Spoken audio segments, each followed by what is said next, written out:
India ने ban कर दिया है लैपटॉप्स को, टैबलेट्स को, पर्सनल कंप्यूटर्स को विद एन इमीडिएट फैक्ट। हमेशा फॉरेन पॉलिसीज पे तवज्जो चीमा साहब तब दी जाती है जब इंटरनल वोट ऑफ कॉन्फिडेंस हासिल हो। भले एप्पल हो, भले डेल हो, भले कोई और हो, सबके सभी से अफेक्ट होंगे। मैं तो डेली बेसिस पे एक्सपोज होता हूं इंडियन इन्फ्लुएंस को वॉशिंगटन डीसी में। आप सोच नहीं सकते, मेरे लफ्ज ये कोड कर लें, अमेरिका बाप से बात करेगा, किसी से भी बात करेगा एशिया के अंदर, तो भारत से इजाजत लेके करेगा। इंडिया कह रहा है कि मैं ग्लोबल इलेक्ट्रॉनिक सप्लाई चेन का पावर हाउस बनूंगा।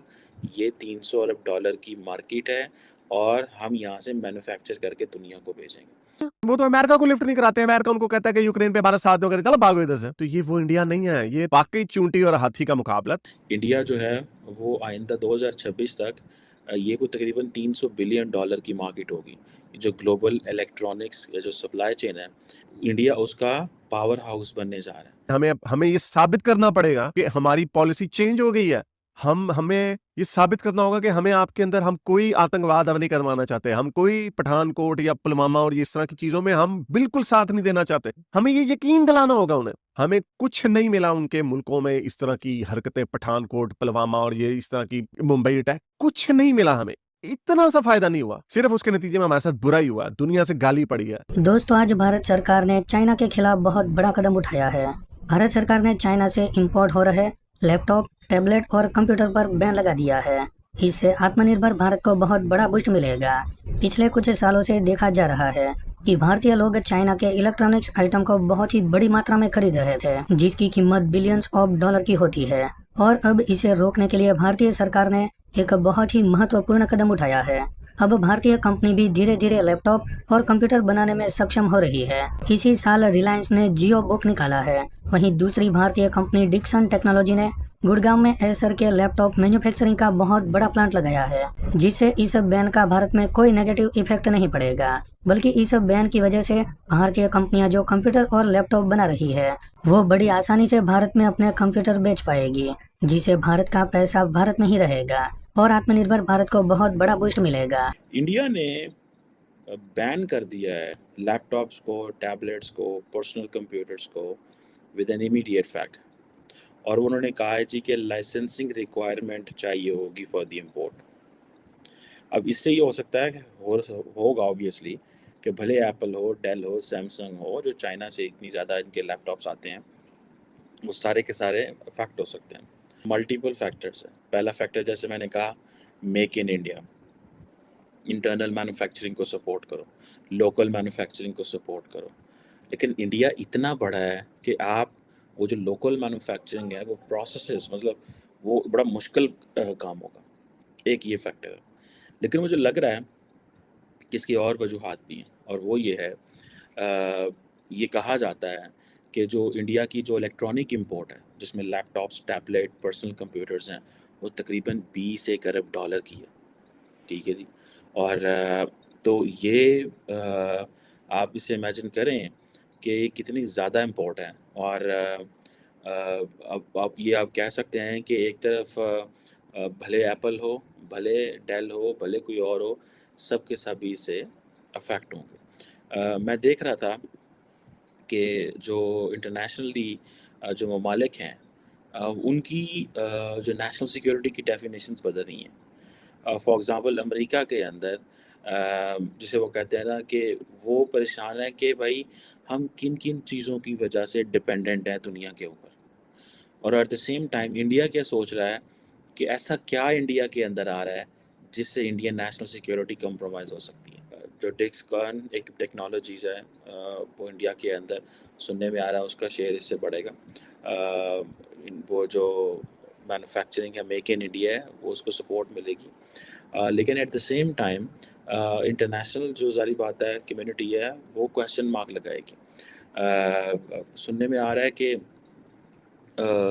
इंडिया जो है वो आइंदा 2026 तक ये कोई तकरीबन 300 बिलियन डॉलर की मार्केट होगी। जो ग्लोबल इलेक्ट्रॉनिक्स या जो सप्लाई चेन है, तो इसमें इंडिया उसका पावर हाउस बनने जा रहा है।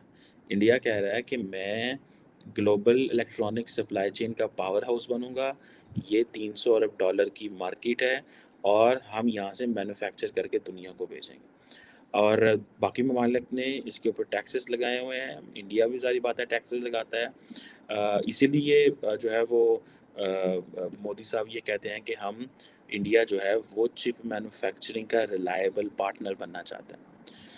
और जैसे वो कहते हैं ना कि वो कहते हैं हम रिलायबल बेस बनेंगे सेमीकंडक्टर इंडस्ट्री के। यूएस चाइना जो कन्फ्रंटेशन चल रही है, और ये जो कन्फ्रंटेशन है that is reshaping the global chip supply chain. तो इंडिया जो है उस हवाले से वो समझ रहा है कि उसके पास अपॉर्चुनिटीज़ हैं। जितनी भी चिप कंपनीज़ हैं वो सारी की सारी इस एरिया में दे आर इन्वेस्टिंग।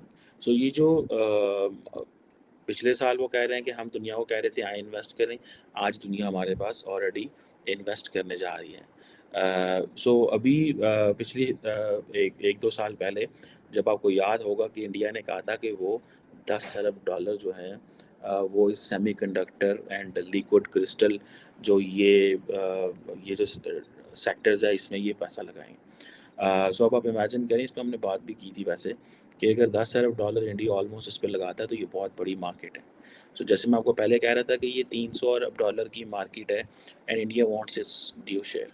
ये जो इंडिया का मैन्युफैक्चरिंग का जो ख्वाब है, और वो कह रहे हैं कि हम भाई जिसे वो कहते हैं ना कि वी हैव मिडिल क्लास, वो मिडिल क्लास जो है जिसकी बाइंग कैपेसिटी अच्छी भली है, उसकी जो है वो एक्सपेक्टेशंस बड़ी बढ़ रही हैं।